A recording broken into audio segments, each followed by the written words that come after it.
then You're gonna really be the talk at Christmas. Everyone's gonna be asking you, because these will be out by then. So they'll be like, "What's going on?" Those are different questions than the regular. This is going out next week, bro. Yeah. You know when Christmas is? What's the date? Oh my God! What's the date today? Monday is Christmas.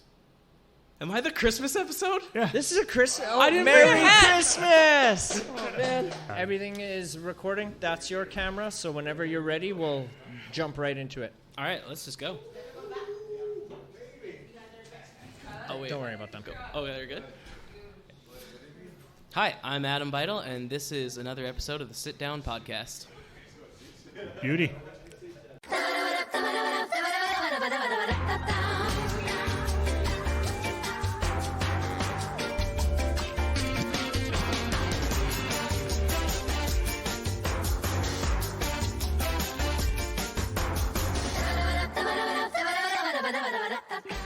Heck yeah. Hello, everybody at home. Good to see you guys back. And welcome, everybody in-house. Good to see you guys. Yeah. Wasn't that awesome? Yeah. Hell yeah. Oh, thank you. Hell yeah. Oh, beautiful. So this is a fun week, Adam. We're very grateful that you came all the way to Bellevue, Saskatchewan to join us this evening. How was the drive for you? Honestly, it was great for me. I haven't done a solo drive in a little while, and man, it was great. Just like hanging out, listening to music for a little bit. Interesting. What were you listening to? I've been working on a playlist as a Christmas gift, and I was just kind of running through it, seeing if everything flows nicely. Yeah. Nice. It is way too long. It's like 5 hours. Oh my God. I couldn't stop. So Dude, I remember making... That sounds like a really music nerd thing to do. Probably. Yeah. Did you ever, when you were younger, did you ever make like little mixtapes on cassette, like tape songs off the radio and make little love tapes or any of that? Yeah, and then I made CDs after that. Did you? Yeah. Little mixed CDs? Uh-huh. See, I kind of missed that era. Like, I got to make some mixed CDs, because back when I was in high school, I had a CD player in my car, but you'd always have the same CD in there, so I did make a couple. But for the most part, mixtapes were not a thing. And now you're kind of making playlists sometimes, but I don't get them very frequently. Right? It's kind of sad. Can I ask, how old are you, Adam? I'm 30 years old. 30? I know, I just broke the big number 3 months ago. Heck yeah, well, happy belated birthday. Thank you very much. It is quite belated, but I appreciate it nonetheless. When was it? 3 months. When was it? August. Oh. I'm not going to drop my actual birthday. Let's leave some mystery. Mine's Right. August 15th. Oh my God, we're actually so close. Okay, I'm on the 12th. Don't tell a lot of people. So though. much for the secrets. Moose All right. Fest 2024 is August 10th. I have booked it in my calendar. I had to miss this year because of my cousin's wedding. Well, Very that's sad. That's actually right. So you guys at home, if you know, our followers know that we had Katelyn Lehner performing, was our headlining act for Moose Fest 2023. And that's actually how I originally got to meet Adam, was through Katelyn. So Adam is one of Katelyn's guitar players. But one of the many. I play bass, but also sometimes guitar recently right. on the Well, acoustics, bass is a which kinda guitar, nice. right? So it's... Yeah, but you got to differentiate. You know, there's different levels of hype and responsibility and stuff, I feel like. Yeah, because usually the guitar players are the flashy call-in types, and then you have the bass players that are more in the background and chill. And Yes, I try not to be that way. I feel like if I'm there, I'm going to put on a show, right? Yeah. But you got to have kind of a mix in your band and kind of have some people who are taking a little bit of a moment, but the band's all about Katelyn at the end of the day, right? That's right. That's why we're there. She's a gem. Shout out to Katelyn Lehner. Hey, Yeah, shout out. You're wearing some of her merch. Yeah. Katelyn, we're here right now without you. Right now. So gay. No, I love the little inserts. Right now, I'm going to try to work in as many of her songs as I can into our conversation. I'm immediately going to forget it. Hell yeah. Promise. Well, so I did have a little surprise for Adam here, but I had to spoil it, you guys. I had to show him before we started recording because I'm using my phone to record. And what that was, Adam wasn't aware of this, but you guys at home, if you look at our Christmas tree lighting video, there's a song in there from Katelyn where which Christmas song was that again? All I Want for Christmas it was All Is I You. Want for Christmas. Right? We really went out for it. Hell yeah. And a little birdie sent me a video today that was actually spun on, was it 93.1 today? Was that the right Something? call letters, I think? 91.3? Something. Somewhere around those lines. I don't even know where that is. I don't know. I was excited about it. I'm very rarely on the yeah. radio. So I'll put the video in here right now, you guys. That's what I showed Adam pre-show.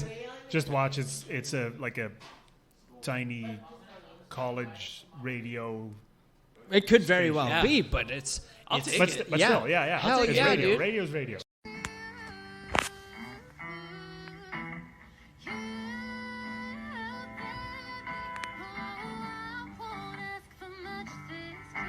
Just like to get any music heard by anybody. Obviously, I did not write All I Want for Christmas Is You.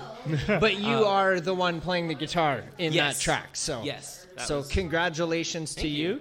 I'll tell you after who sent that to me, but I won't tell you now. I'll let you sweat on that Oh, man. for a little bit. Did that come with a music video? And They did. You guys- Yeah, we did a music video for that. That was for Stealth Media did a collection of Christmas songs and whatnot, and we just did one for that. It got really interesting because the day of we had to switch the venue. It was supposed to be at a church, and then all of a sudden it was like, hey, can you go to this house outside of the city? And then it was gorgeous. It was like a house was out by Corey somewhere. Man, and it was just beautiful, and it turned out so nice, probably nicer than even the church would have been. But it is a good one, and we're not going to spin that video in this episode, but we will have the link to that video in the description here. So if you guys want to check that out, feel free to do that. But we did record 3 songs with you. Yes. Prior to this, let's talk about those a little bit and what you've been up to, because that's why we've got you here, right? Yeah. So. Do you want to just... Yeah, dive right into it. I've been up to a lot.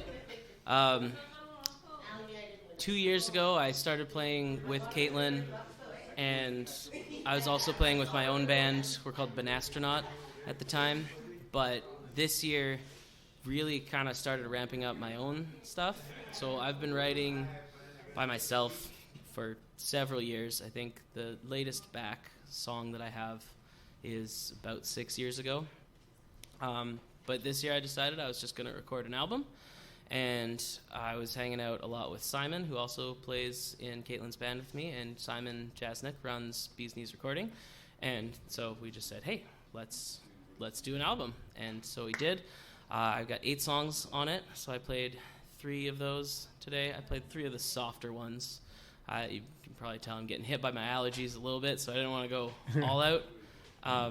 So I played 3 of those today, and then the full album is going to have 8 songs, and that should be out sort of end of January. I've got all of the songs done, mastered, and everything. I'm just waiting on the art at this point. Nice. And once that's done, we're off to the races, figuring out what I'm going to do with the rest of that. But that's really exciting. And then Banastronaut's been having a fair few shows as well. We just started recording our album with Matt Stinn at Rainy Day yesterday. Just the drums right now. I haven't done anything for that yet. Yeah, it's just been a lot. And then obviously Katelyn's got her own stuff going on. Right. So we've played a couple shows with that. And then I've got another project that I'm not talking about yet. I'm just kind of floating in front of everybody. To just There is more. Follow Adam on his socials, you guys, to stay updated with that. The first one's called Ohio.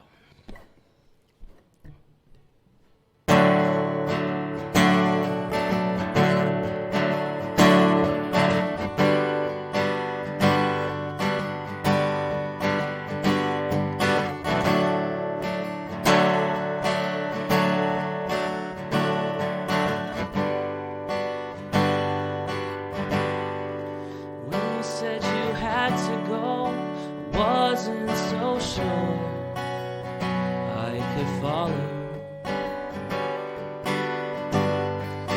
Because I've been shattered by distance, got lost in that slow growing shadow.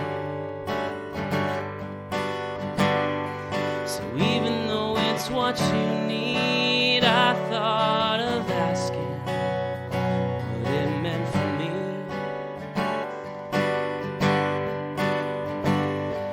I dropped you at the departures. You look back like you weren't sure, but you got on the plane. It took you to Ohio. And I met you there. We've got the time we've earned, so baby, while the miles burn, we'll be us everywhere. Yes, I went with you across this divide. That became our honeymoon. We don't need that much, maybe some fuel, just the land and us. 'Cause I love the soul of you, and you love the soul of me, and the soul of us too.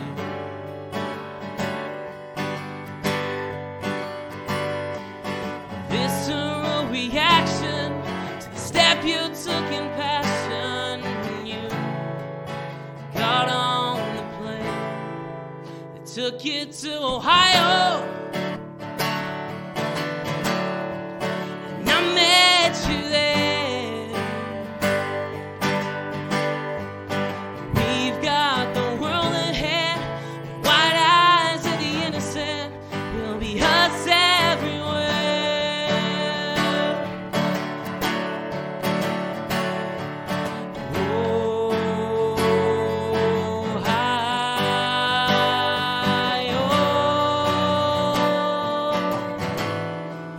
You know I'll be with you. Your hands in mine, step at a time. I'll be there too. Whatever you want from us, we'll always be us.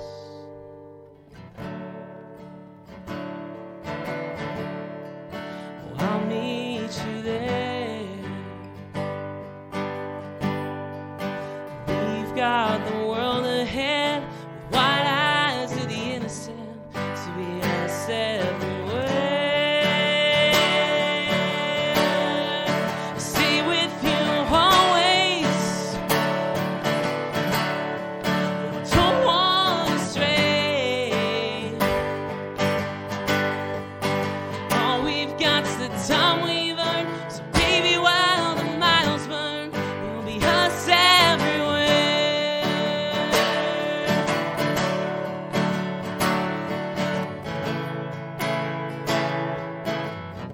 We'll be us everywhere.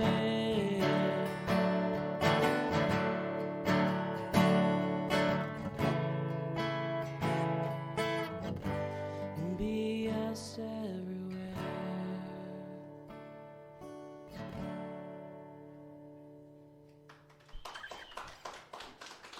Oh, thanks so much, guys. That first song, Yeah, Ohio? Ohio. What's with Ohio? Why?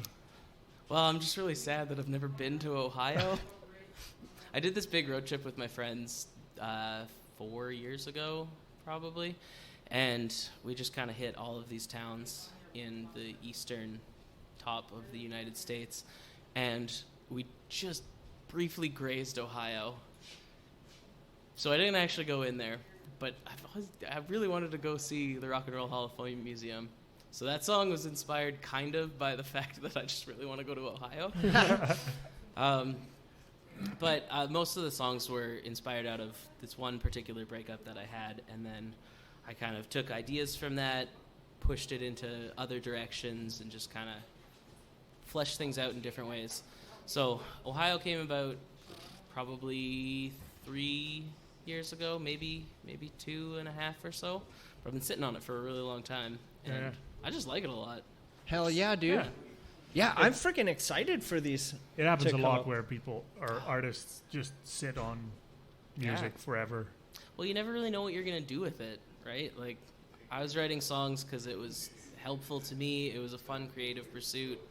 And I feel like everybody has to have some sort of creative pursuit to feel fulfilled in life. Right. Yep. Maybe not, but that's how I feel. So I was doing it for that, but with old bands that I've been in a part of, we didn't have any recordings to show for things. So then you look back at this time in your life and you don't really remember everything from that. So you want to have a record of that, but also I'm really proud of them. I would love to share them with people. Yeah. So I don't know what my end goal is, to be honest, but I want people to hear my songs, and so this is how I'm going to do that. Hell yeah. It's funny because we were just talking about how there's no record of my childhood, basically, because we didn't grow up with video and cell phones and whatever. Yeah. It's kind of nice to not have anything like that, especially the stupid stuff. It's nice to have, 10 videos from when you were a kid. Yeah. Where you can see, wow, I was insane. But you don't want to see all of the dumb stuff you were doing, right? Yeah. Right. Yeah. There's this great video of me and my brother when we were kids, and my dad is playing guitar. He's the reason that we had guitars around the house. He's just playing the riff from Deliverance over and over again. And my brother and I are just running around him in circles, literally just through his legs and around him for a full 20 minutes. It's insane. Oh my gosh. Yeah. So I'm glad to have that video, yeah. But I probably don't want much else to know what I was up to. My cousin, who's kind of my older brother, sort of, he's a musician, and we recorded some stuff when I was 10. So it wasn't good or anything, but every once in a while there's an MP3 in my inbox that is like, hey, look what I found, and oh my god, that's so man, terrible. Can I get on this mailing list? No, you cannot. Me too. I'm thinking the same thing. No, you cannot. I'm going to talk to your wife and be like, what's that guy's number? Yeah, good luck. I feel like I've earned it. Right? So that's so when having that released for the end of January, as of right now, do you have some type of plan going in? Are you just gonna upload it to where people can stream it, or are you licensing it and trying to get it out to radio, or? I haven't thought that far ahead. To be completely honest. Well, end of January is in a month and a half. I know. I know. I'm still trying to plan a release sort of show or something, but I've just had all this other stuff that I've been doing, so I haven't really gotten to that point yet. I'm on Christmas holidays as of today, right. So I'm hoping to have a little bit of time to kind of plan out what's going on with that. Honestly, I don't know anything about pushing to radio or anything. I would love to do that. Do you guys want to help me with that? You're welcome to. Possibly. We know people. We've definitely got some contacts. Yeah. That may or may not be useful. In that regards, we can definitely chat about that off air. Yes, for sure. Definitely. Yeah. But it's kind of I did this because I wanted to do it. Yeah. And then I was gonna figure out what to do with it after you got once you got it in a tangible thing. Now it's what do I do with this? Yeah. Right. Realistically, if it doesn't make me famous, cool, whatever. I made it, and I'm really proud of that in itself. But if I got a couple of gigs out of it and an excuse to go do something cool, that would be, I think, just the best thing that could ever happen. I think what you've already done is thank you, cool, man. Thank you. I hope it even just keeps going further, though. Absolutely, absolutely. One question. So, correct me if I'm wrong here, but you did say that you recorded some of them at Bee's Knees and then some at Rainy Day. No, sorry, that was confusing of me. I recorded the entire thing at Bee's Knees. I recorded a little bit at my house, but my band Banastronaut is doing their own album right now with Matt at Rainy Day. At Rainy Day. Yes. Gotcha. Okay. That I don't know when that'll be out because we just started that, but right. I'm very excited about that. So is that also your band, or are you in that band? That is, I don't know, how do you say it? Because, I am the lead singer of that band, but that's a 4-person band, and we're very much equal contributors to it. That album's going to be 12 songs, and I've contributed 5 of them, and then my co-writer has contributed the other 7, and we just kind of mesh really well on that. Heck yeah. So who's all in that band? Because how many songs are playing on Funky Moose Radio right now? Just one right now. We just have Or Forgotten was released back in August, and so it's just that one so far, but the album's going to be 12 songs, and I'm very excited for it. So the other guys in that band with me are Terrence Katelyn, who he works at the Academy with Matt and everybody. Alex Broussard, you might know as Big Al. He works at CFCR. He runs the Buzz. Okay. And Joel Wicks, who has previously played in Katelyn's band with us for a couple times. And so Nice. he's actually the reason I met Katelyn one night. He was just like, hey, come hang out at the show that I'm playing. I was like, sure, why not? And then, suddenly I met Katelyn there. I was like, wow. Freaking right. Yeah, changed my life that night. Cool. I love it. I love it. One question I'm really itching to ask you. Yeah, hit me.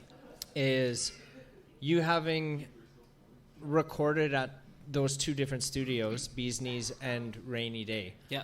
From an artist perspective, is there maybe there's like something you can tell some of the listeners out there that are artists going into studios? Is there like any big how can I word this?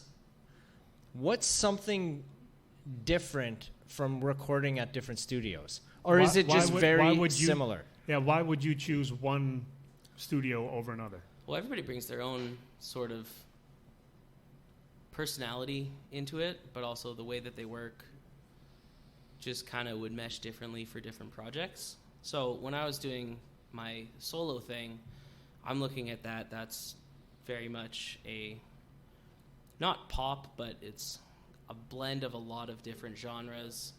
And Simon and I have worked together in the past. We've got a lot where we've established our musical identity together. We kind of understand each other on that perspective. And I had a lot that I wanted to do with those songs from a production standpoint, where I knew going in I wanted to do this, but also I wanted what Simon would bring to the table, because not that you know what he's going to bring to the table, but you know generally like this is where his songs will shape up to, and that's that point, and that's what I wanted from that particular track. With going to Matt for the band stuff, that's a different sort of animal, because we're coming in with already all these parts written, we need them recorded, and we want this particular style that Matt does extremely well. And then obviously we're familiar with Matt. We recorded with Matt with our old band, and then obviously the single we did with Matt as well. So it's just kind of looking at what your goals are with the project, what you're going to bring into the project, what the producer's going to bring into the project, obviously what your cost is going to be, and then you bring all those things together and you got to pick. Honestly, it's worth very much entertaining multiple producers and seeing how good that mesh is. Because also you have to spend hours and hours in a studio, in communication, in all kinds of things with these people. And you have to make sure that it's a good fit, not just musically, but also socially. I think that's pretty important. Yeah, because you can create a killer album, but if you don't like the guy who's mixing your audio, you could end up with Taylor Swift and somebody's stolen your masters. Yeah, just being a dick about it. Yeah, exactly. Simon, don't steal my masters. Now, going into those projects, already knowing Simon and Matt. Mm-hmm. Like, I know how it is working with Mark. Right. Like, it's tough to take constructive criticism from a very close friend. Do you know what I mean? Does any... I actually don't. I'm interested. No? Are you effing with me right now? But my question was going to be, like, does anything, like, do you find it hard to take any type of criticism from either Simon or Matt, because I know you guys are friends as well as business associates? Yeah, I don't really think so. I feel like I've always had this outlook on criticism, even if it's from a friend or from somebody you don't know all that well.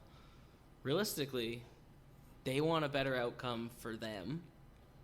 Maybe they want a better outcome for you, but you got to at least hear what they're saying, because especially if you're a performer, the goal is not necessarily to have the best outcome for you. So right. you want to make something that everybody's going to like, unless it's, a particular project, art for yourself. There's all kinds of considerations with that. But for the broad sense of the thing, you want people to like your music. So if somebody's coming at you with constructive criticism, obviously constructive. Yeah. You got to listen to it. Yeah. There's so many little things. We were talking earlier about just a line that I had in that song that I keep accidentally skipping back to the old version of it. But that was a line that Simon was like, I don't really gel with this line. And I was like, yeah, that kind of shakes with me too. I just never really thought about changing it. And Right. now I'm just happy because it's a much better choice for it. Right. Yeah. I see what you're saying, though, because criticism from you is different than if a customer or a client would Yeah. give it. No, for certain this has happened like on both sides of it, where you've told me something and I didn't listen because it was coming from you, but I hear it from like Janelle or something, my wife, and then it's like, oh, well, that makes sense, and you're like, I fucking told you that, bro. Or vice versa, right? I can tell you something and then you're just like, oh, that's just Joelle being Joelle again, Just and then shut up already. yeah, and then Mark fuck, will it's be a good like, idea. "Oh, somebody told me this," and I'm like, "I told you that 2 weeks ago, dude." Like, This feels like something, you know how you can say the worst stuff in the world to your family, but you would never say it to anybody else? Yeah. It's so weird, because, like, they're stuck to you. You can say whatever you want. I try not to, obviously. I don't. right? But they're stuck. If you're going to say something, they're still going to be your brother or your sister at the end of the day. You know, that random person on the street, Yeah, they're just going to leave. I'm very bad at that. Oh, yeah? I have no filter, and I don't. It's like but there's method to that train of thought that I have. Just It's really just it is just a mindset, and my mindset is that I've got zero control over anybody else's actions or feelings or whatever they do. Yeah. Right? I'm powerless over everything in this world except for myself. So if I say something that offends you or pisses you off, that's on you, bro. That's not on me. 2 points. You chose to get offended to what I said. And but I you just chose to actually say it. It's true. Knowing that he could get offended by it. Yeah, but also knowing that I've got no control over him being offended or not. So I'm not even going to worry about it. I'm just going to say what I want to say, how I want to say it, and you take it for however you want to take it. That's definitely partly true. So I'm not saying that's the Partly. right mentality, but I'm very, for the last couple of years, that's been my train of thought. Like, I could give two shits what anybody thinks or says about me because I've got no control over that anyway. You do kind of have to have that attitude to not care what other people are going to think. As long as you're putting in effort on the back end to be prepared for, like, social climates and repercussions everything like that. or anything. Yeah, exactly. Be prepared for your own repercussions. Yeah. But at that point, And I I will add to that when that does happen, that I'm man enough to admit when I'm wrong too. If I realize that, like, oh, I shouldn't have said that or whatever, like, I'll be the first one to apologize and, like, smooth it out. Granted, they allow that, you know? Yeah, But, too late. yeah. It's not like it happens frequently or anything. I'm just saying, like, I don't have a filter. In my interactions with you, I have not had any problems with you, Joel. Well, that's good. That's Give good. me time. Yeah, Give me time. wait till you get to know me a little bit better. Well, that's why I'm here. I'm trying.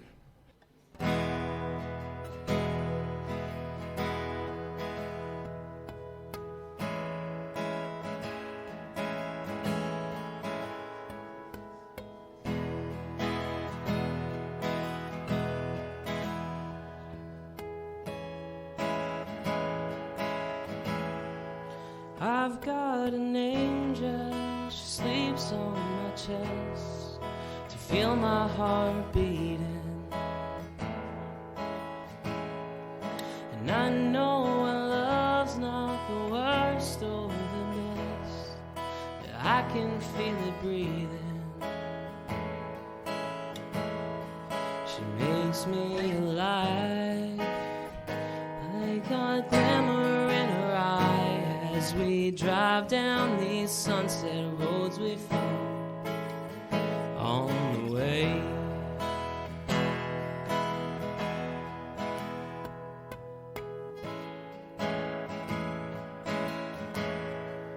And I love the way that she sits on the side seat and plays with the hair on the back of my head. As the road opens up to the light, and I know I'll be with her till time turns us dead. She tells me she loves how the wind blows her hair from her eyes like a Cadillac rolling in 1955 on the way.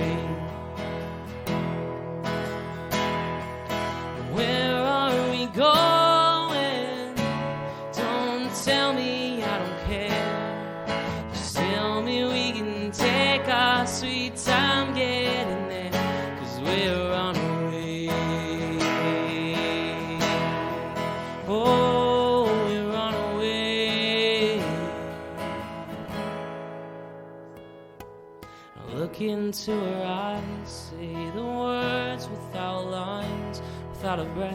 She can tell me she knows, but we still won't shut up. We'll talk until the sun erupts. So much to say and so short till we go. Our words will ring out, make a beautiful sound, singing songs as we make up our ground. On the way, where are we going? Don't tell me I don't care. Just tell me we can take our sweet time getting there, 'cause we're on our way. Oh, oh, we're on our way.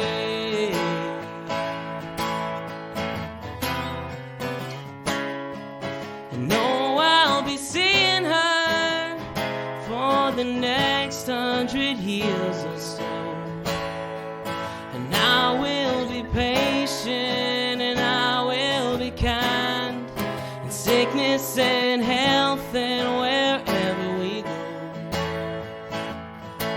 So the road doesn't stop, not for gas or for strife, and I need us to be two souls making one life.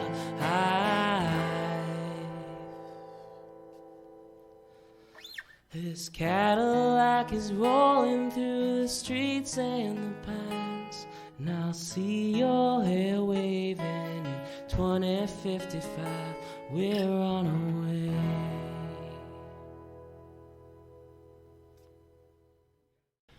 Yeah, heck yeah.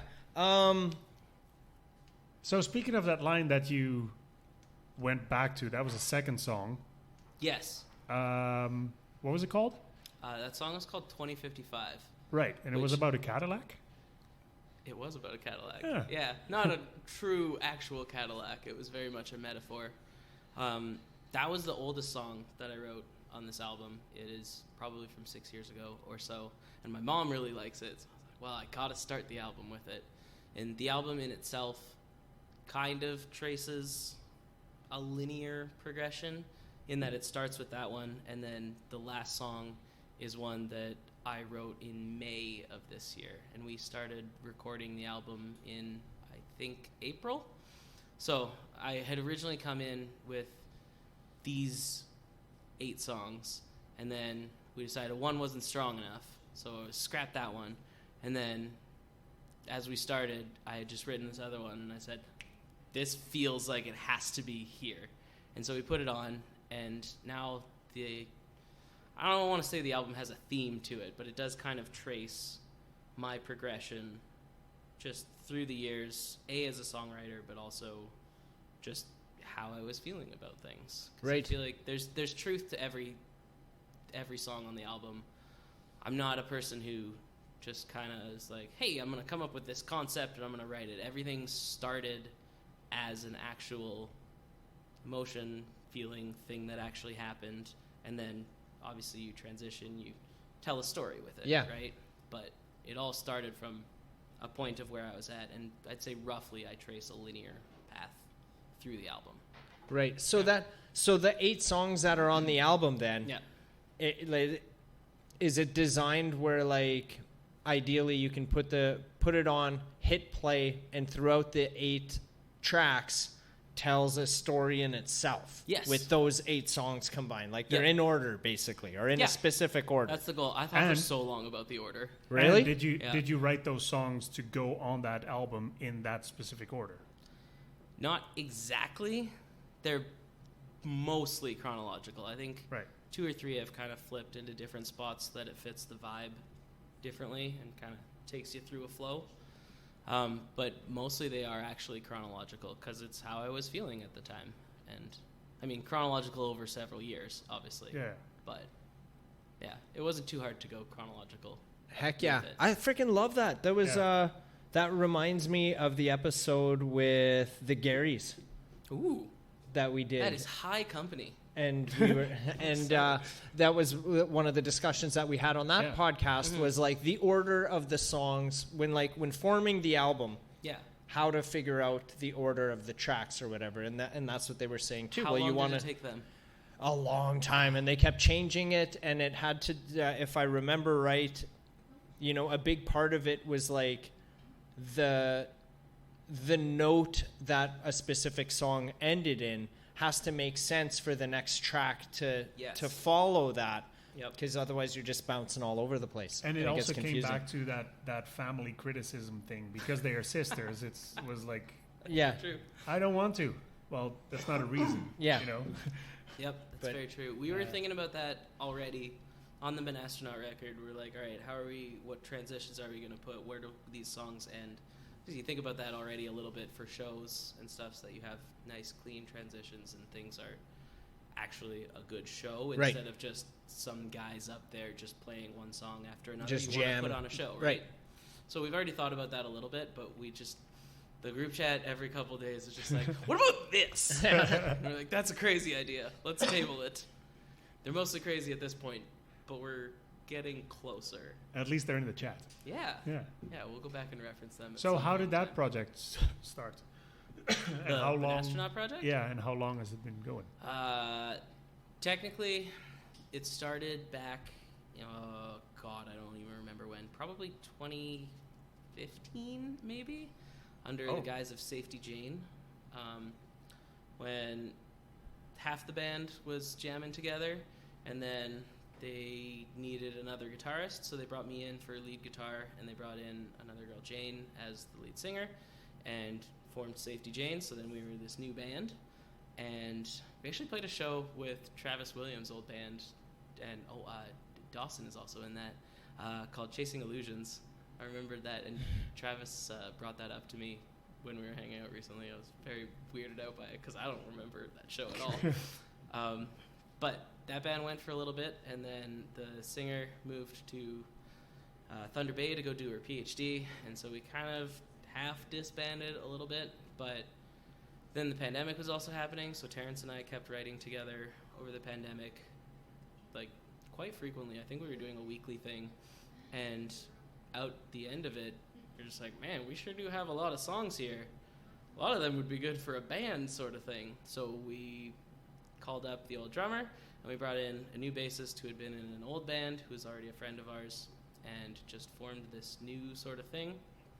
And suddenly Banastronaut was born, and it's kind of been just a real whirlwind of a year. We kind of like figured out who we were for the first 2-ish years of the band, and then this year we just started playing shows. I had a goal to play Amigos one time this year, and we did that in March. So we're like, crud, I gotta find new goals.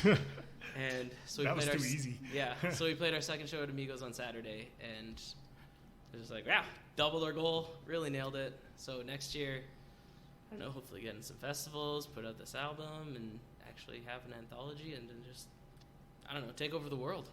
Yes, I freaking love it. I hope so. So where did the name come from? Because that's interesting. I wasn't a part of it, but of course originally we were Seatbelt because we wanted to have a reference to Safety Jane and, safety. But as far as I've had it explained to me, I think Terrence was at the Calgary Pride Parade, and he saw a person in a spacesuit driving a banana car. And he was like, what the hell is that? Oh, a Banastronaut. So it's, as with most band names, it's the stupidest name you'll ever hear, but it might be memorable for that reason. It It's stuck. It is. It's something. Plus, the Seatbelts is already a band, and they did the soundtrack for Cowboy Bebop. Yes, but Seatbelt wasn't taken. Oh, okay. So we were going to go with that. Yeah, so you can't get too famous with one name. No. Yeah. Right? You got to test out the other names first when you're small, and then you can find out what's too weird. Yeah. But yeah, you got to just find something that's completely unique, because every name is already taken, probably. I can't stop thinking about what the album cover would be on the, what is it, Banastronauts? Yeah. It should be a guy in a spacesuit driving a banana car and show that he's buckled up with that seatbelt for safety. We've got so many ideas for merch. The question is, do you lean into the banana part of it or the astronaut part, or do you just say, like, that's just the name? That's not even a part of what we I think do, you right? lean into it. I think so too. I kind of think so also. Yeah. We have been a little bit so Can you pull far. the microphone a little closer? Oh, I sure can. Sorry, was I getting quiet? I was getting comfortable and leaning back. I think leaning into the banana and astronaut thing. It's kind of fun that way, Agreed. honestly. I don't know a lot about merch, but I'm learning slowly. That's kind of the theme of this whole thing, is just I'm learning how to make an album. I'm learning how to now self-promote myself, but then also at the same time we're learning how to promote a band and how to do everything with that. It's a lot to do all at one time. I kind of wish I had the knowledge from one thing before, but I'm so excited to just be doing all of it. Hell yeah, dude. Yeah. As you should be. Yep. Right? You might as well do as much as you possibly can all of the time. Right? And sleep is completely unnecessary. You don't need that. Yeah, no. Well, that's how you start a business too. You do Yeah. everything yourself, and then once you have everything under control, you start outsourcing the stuff you don't want to do. Yeah. Yeah. And it'll be a constant evolution Yeah. as well, too, of Well, just that's- like trial and error. Yeah. You But know? that's the thing. I think when you start either a solo career or a band, if you look at it from a business perspective, you're starting a small business. Very much so. Yeah, you are the business. I didn't really think of it that way, but given the amount of work, I gotta say, like, I don't think I really processed how much work actually goes into it. Yep. You know, like, obviously I see Katelyn doing her thing as a full-time musician, and just the amount of stuff that she actually does to make that happen is insane to me. I agree. Right? I agree, man. So- She does it all. It's crazy. She's doing absolutely everything herself. She's a hustler. Exactly. Yeah. So I'm feeling like in the band, we all have full-time jobs, right? And it's very nice to have 4 guys that we can rely on to do, like, okay, you do this festival application, you do this kind of grant thing. Yep. And just kind of spread it out. I truly don't understand how a person does it as a single person. Yeah. Or any business, honestly. I am very happy to just be kind of a grunt worker in a business and then do whatever I want on the side as my own kind of thing. Yep. The self-business thing is a lot. It is. So we'll see where I go with the solo career. Hell yeah, if dude. anything actually happens out of that. Oh, maybe you'll get the bug and then you'll Yeah. want to do this full time. Or maybe I'll just record a bunch of albums and they'll all be super cool and everybody will love them. Man, I love the songs that you did here tonight. Thank you. I'm very excited to hear it. Is there, when you, so I know I asked something similar to this earlier and you were like, I haven't thought that far ahead. So you might not have an answer Maybe for I this will. one. I've been thinking this whole time. So when you release the album at the end of January, are you releasing it in full, or are you gonna do like a couple singles and then release the album in full? I'm just going to do it in full. I've been sitting on these songs for too long. I just want it all Out out there? there. That's the important thing to me. I want everybody to hear the songs. Every song on there has its own very special thing about it. I mean, there's only 8, but I don't think that there's a song on there that I'm like, this is a filler song. Right. Everything has its own really cool moment at the very least. Right. And as you said, it's like the album is a story in itself. Yeah. So if you just release one song, you're only getting Yeah. a section I of don't the think it full would story. necessarily work. This here is kind of my single release thing, Hey. right?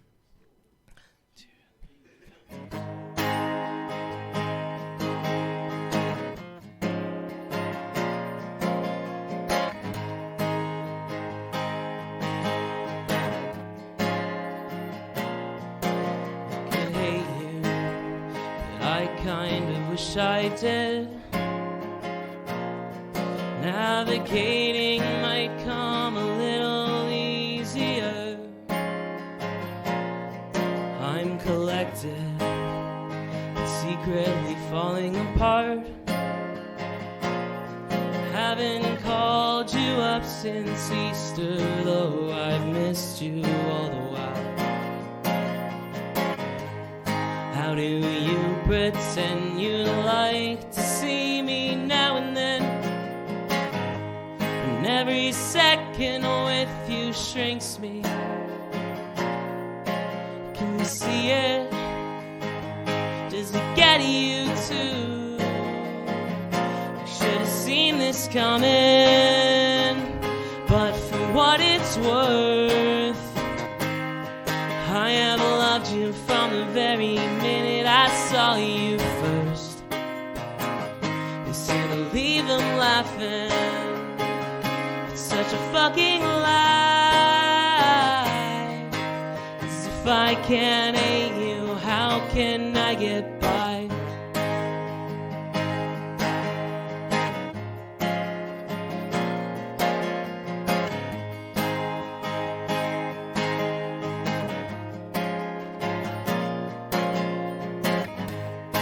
It's been 9 months now, coming up on a year. I haven't relapsed, but they don't give out chips for this. I haven't figured out what's next, just words at the back of my tongue. 'Cause I've got stories about everything, but I can't tell them anymore. We should have seen this coming, but for what it's worth, I have loved you from the very minute I saw you first. Instead of leave them laughing, it's such a fucking lie. 'Cause if I can't hate you, how can I get by? I should hate you, or at least I wanted to.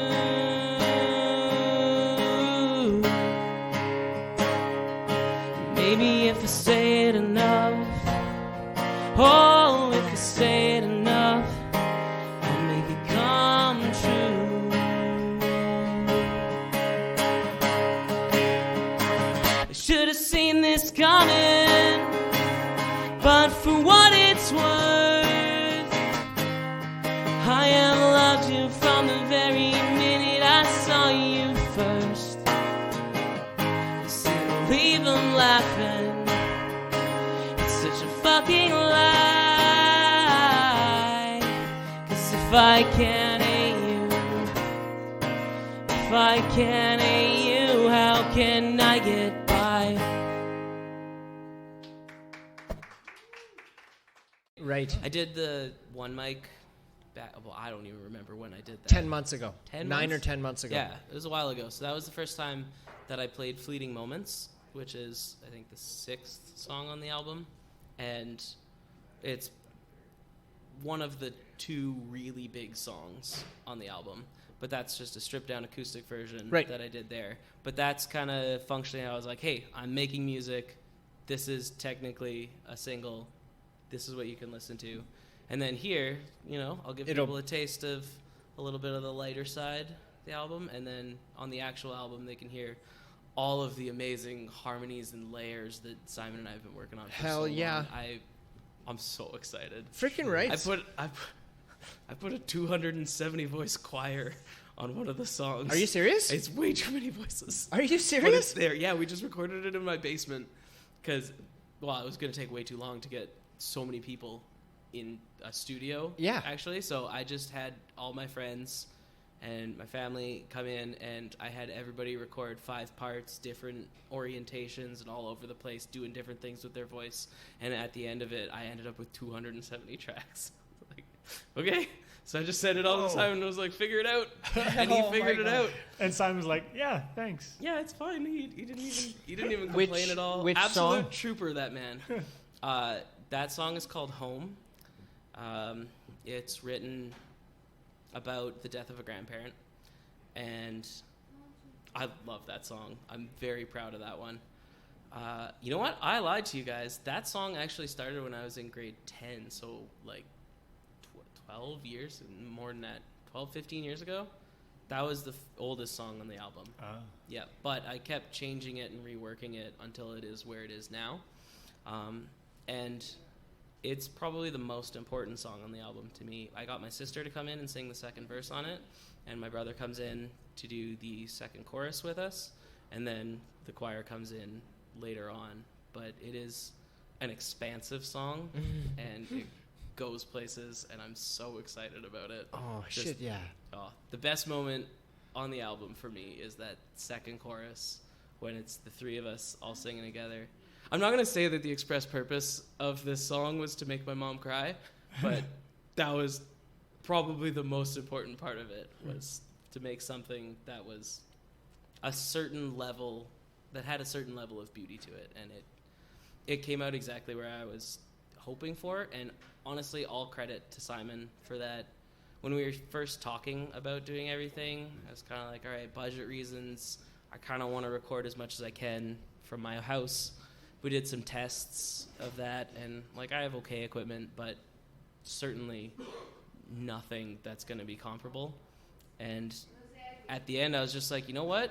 Fuck it. This could be the one album that I record in my life. I want to do it right. I want to do it well. And every song on there is executed to my vision, but so much better because of what Simon brought to it.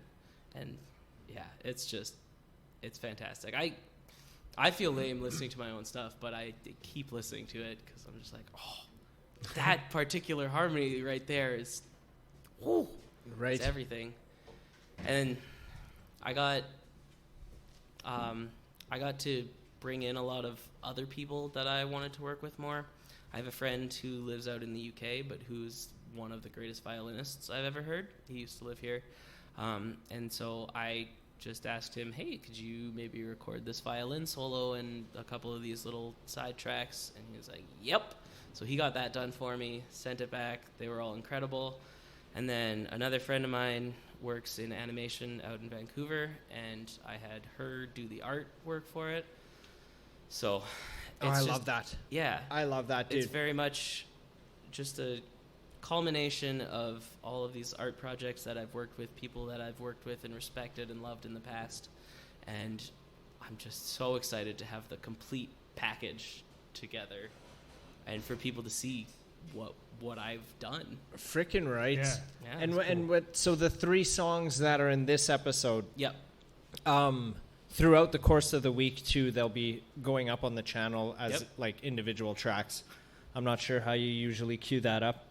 Episode on Monday, then a track on Wednesday, Thursday, and Friday. Wednesday, Thursday, Friday. Yeah. Maybe Tuesday, Wednesday, Thursday, but Cool. Right. Heck I'm yeah. excited to build a little bit of hype. Oh, Just a for little sure. bit. And then they can all wait for a month. Right. Yeah. And then You're get gonna be really the excited the again. talk at Christmas. Everyone's gonna be asking you because these will be out by then, so You know they'll what? be like, Those "What's will going be- on?" Those are different questions than the regular This is all. Christmas This party. is going out next week, bro. yeah. You know when Christmas is? What's the Oh date? my God, What's this the is- date today? Monday is Christmas. Am I the Christmas episode? Yeah. This is a Christmas. Oh, I didn't bring a Merry hat. Christmas! Oh man, that's Oh, man, I freaking. Well, can't Merry believe I didn't bring Christmas my hat. to those of you. So does that mean that like nobody's watching this episode on Monday? No, this is how my family's going to spend our Christmas morning. You watch your episode? Yeah. You guys should. Let's do it. And then Probably. what, if you do that, you have to send me a picture of the family watching the episode. Okay. We'll post that. Yeah. I'm sending you a picture of me watching this on Monday night, Christmas Really? Day. Oh, hell yeah, Do you dude. guys watch your own podcast? So, You've no, been through it, right? sometimes I do if I'm like, it's not that I'm not proud of all of them, but you know how some of them you're just more proud of Yeah. than others. So those ones I'll go Yeah. to. If there's an artist that, if they're like, an example would be Check Out Queens. Oh, Oh. boom. Oh, that's okay. It didn't hit me. The Check Out Queens episode when they performed Freddie Yeah. on there, I flippin' love that version. Yeah, I've actually Oh, been yeah. listening to that one a lot Right, too. so, So I'll throw that on. I'm pretty sure to Braden just- also wore a red flannel. Yeah. So, this is my shout out to Braden. Hell yeah! What's up, homie? No, yeah. I don't watch full episodes back, but I Yeah. do watch the music The videos? Yeah. You'd want to watch the ones that you remember were great, but you don't necessarily remember, that I totally understand. Yeah. I don't think I would watch my own episodes the week it came out. And sometimes I will go back and watch them because I don't post clips of the episodes. We should be, because it's just more content, and you know how you see clips of podcasts and stuff. We don't really do that. Yeah. Every now and again I will. But sometimes I'll go back and I'll watch an episode to see if I can just find something, 2 minutes that I can cut out and just kind of highlight a little bit. So if I go back, that's what I'm doing. But generally, I just watch the episode as I'm editing it. And it's like, okay, I got it all. Yeah. Yeah. You know what I I mean? feel like that's enough. You're kind of... And I was here. You're getting the feel. Yeah. Exactly. Yeah. Right? Yeah. I lived that. Yeah. That's the coolest thing. You just- So you did the third song that we didn't talk about yet Yes. The third song was called For What It's Worth. because you broke up with someone. Yeah. But they know. broke up with you, whatever it was. It was kind of, comme si, comme ça kind of deal. Shut up. Yeah. That one was written on a dock. I wrote a fair few of the songs at my buddy's lake, just sitting on the dock, because we'll stay up till 5 a.m. or so, and then everybody else sleeps till noon. I'm very bad at sleeping, so I'll probably wake up at 8, and I'll just go sit on the dock, and I would write some music while the cows are very loudly mooing. They're just the most annoying cows I've ever heard in my life. But I wrote that one. That one day, I wrote 3 songs that morning, and that one was just, I don't know, it stuck with me. It's kind of still got that vibe of just relaxing, weekend on the dock. Not so much like country song, weekend on the dock, but it's just chill and relaxing, and I like that. Yeah, I'm very pleased with how that one came out. And what was the name of that one again? It's called For What It's Worth. For What It's Worth. Yeah, that one was the easiest one to record vocally, I remember, too. I think that one was maybe 3 takes through it, and then just little inserts on it. And with almost every other song, it was like, all right, let's do this verse, and we would go over that verse so many times, find the perfect performance of it, and we'll run with that. But that one was just, the vibe of it was just perfect, and I just got it after a couple takes. It just felt right. And then you had songs like the last song on the album is called Buried, and it's quite a stretch for me, and that one took so long to do vocally. But that one was, What's, so easy. So if it's a stretch for you vocally, Yeah. how does that translate into a live performance? Do you just kind of avoid the song? Or? No, I'll just do it. Okay. I'm going for it. Basically, if I've written it, I'm writing it as a challenge to myself, and I will figure out how to do it. I've been taking vocal lessons this year for the first time in quite a while, because obviously singing with a punk band now is quite straining on the voice. Yep. And I'm learning how to do that better. Dude, I More applaud control. you. Thank I you. applaud you. I think out of the 4 years of us doing this, and I've told not everybody, not all the guests, but Yeah. quite frequently, that's one of my questions is, do you do vocal warm-ups Yeah. or any of that?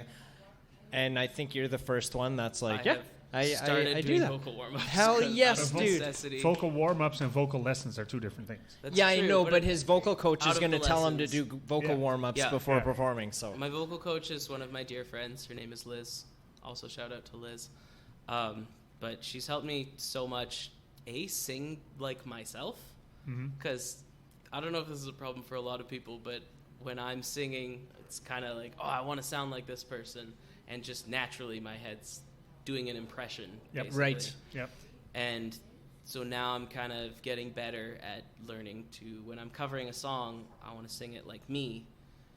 And yeah, she's been instrumental in that. And then obviously I sing with Katelyn and Simon all the time, and they're gods of vocal quality.